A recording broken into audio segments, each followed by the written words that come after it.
Okay, this is about the fourth or fifth take on this video, but I want to talk a little bit about a policy statement for some companies that I work with, other people that I work with, my examination of company policy in the past, and some other stuff I've seen for the benefit of my YouTube channel and people that are watching some of the channels that are linked or you know, that might be on a recommended channel list from YouTube.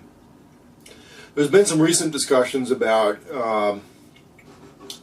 people in self-defense situation, homeowner, renter, resident, something like that, and there's a big bad person in their house, unarmed, and somehow in one of my favorite Jesuit educated guy videos, I got to pick on him a little more, okay, because the example he does in a video, he's pulling out, looking up online what some of the laws are in Washington State, very similar to California, a little different from Oregon, regarding in-home right to self-defense.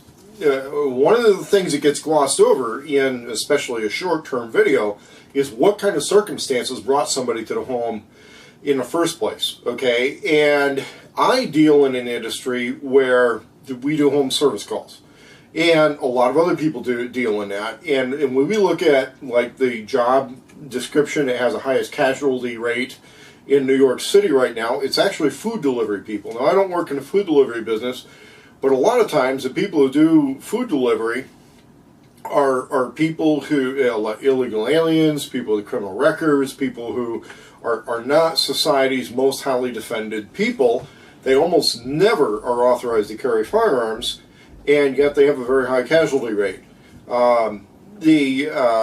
I made kind of a joke in another forum, you know, if you really want to get in a gunfight and you want to prove you're a good gunfighter, go get a job as a gas station or convenience store attendant in a bad neighborhood. You'll probably have more chance of getting in a gunfight than you would if you were a cop.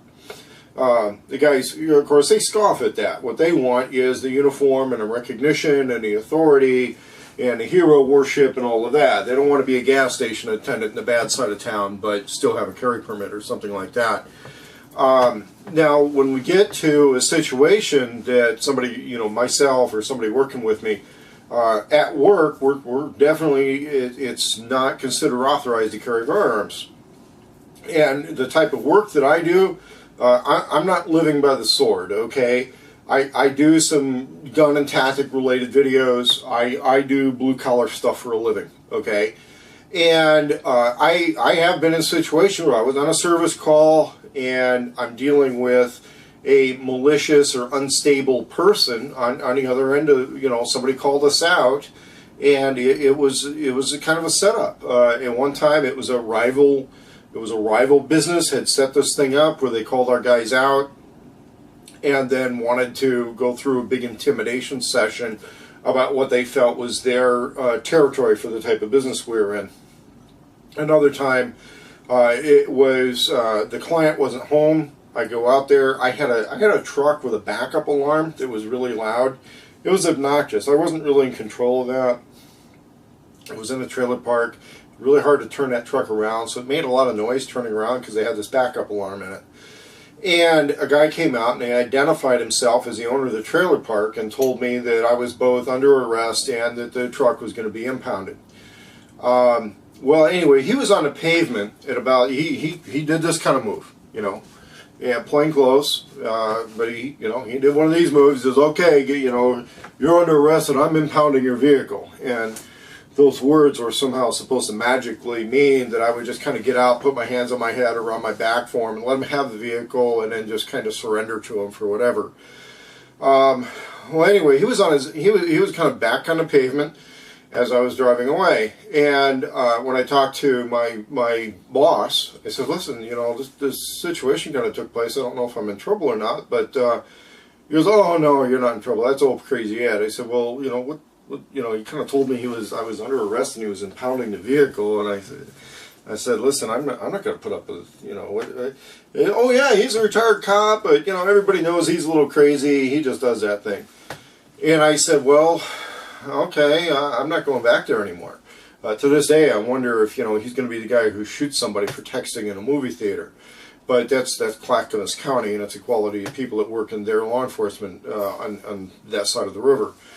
And so one of the things we've done is we've developed a little bit of a policy on how to deal with a situation where somebody, you're working, you're dealing with a potentially, well, if it's malicious, it's a much more complex situation, or unstable person, something's gone downhill. One, we can't really argue with them that much. We don't want to escalate. So we have to de-escalate the situation. Priority number one, we're trying to de-escalate that situation. And if that means appeasing them in some way, okay. We're not necessarily going to admit some kind of wrongdoing, but let's say their iPhone or iPod is, they feel it's missing off the table. They want to look through the tool bag. Okay, whatever, man. Appease. If we got to appease something, we'll appease something to de-escalate the situation. Two, we've made a decision to extract at that point. If this person's gone to a threat, use of force type of situation, extraction becomes an extremely high priority. There was one job site I had to extract myself and a guy working for me. We ended up leaving a DeWalt drill behind. It's one of the reasons I only take Ryobi to a lot of bad neighborhood job sites right now. So we de-escalate, we extract, and then we report the incident. Now, the first group of people we're going to report that to is whoever made the appointment. A lot of times that's not going to be the person we had the encounter with. For example, I got called out to the appointment at the trailer park. The guy who claimed to be the trailer park owner was a guy that decided to become very aggressive. Other times we're going to report that through the union, or we're going to report that through the supervisor or something like that. I don't like being the first decision maker to say, yeah, we're going to go to the police, because that's going to lead to stage 4, which is retaliation.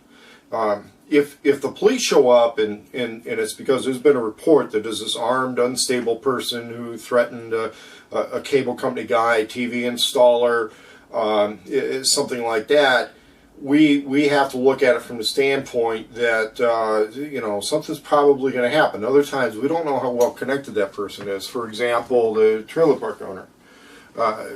As far as I know, that guy's still out there. He still does this crazy shit, and everybody puts up with it. I had to just totally extract from that situation. I told the supervisor, I told the boss, we can't take any service calls in that area anymore. It can be Oregon. I won't take any service calls out there because that's where the rival company called us out there. They had their kind of thing going on. We reported it. They didn't seem to care. They wanted to protect a local business. That's what they were doing. And so in those situations, if you're some kind of a service provider of any sort, you're going in other people's homes, you got to realize there's going to be some people that are kind of partially educated in law. They have guns. They believe that they're entitled to some level of self-defense. One, don't try to escalate that situation with those people. De-escalate the situation, extract, and report, and there has to be some sort of a payback. You can't totally let them get away with it. Now, I'm not going to say go back and re-escalate later on, but something needs to happen. There has to be some sort of a measured response to these types of situations. And because what we don't do, and what I absolutely positively don't do, is continue a business relationship and something like that. There was an NCO that ended up in a unit that I was in. This guy was the type of guy who couldn't finish a conversation without making a death threat. And apparently, everybody else there had put up with him for a long time. And he tried that shit with me, and I called him on it. And then I called the commanding officer on it, and then I called a few other people on it. They were angry, but I said, there's two ways this works, either this guy's, and I said, you got to also realize what's going on with this unit was platoon strength was voluntary. It was the National Guard, and they've been losing people like crazy. People have been quitting the unit. People weren't drilling with this guy anymore, and nobody wanted to face why. And the reason was he was that much of an asshole. This volunteer unit, maybe the guy could deal with a bunch of draftees. He wasn't going to deal with a volunteer unit. Lo and behold, he was trying to get a job in law enforcement too. He didn't.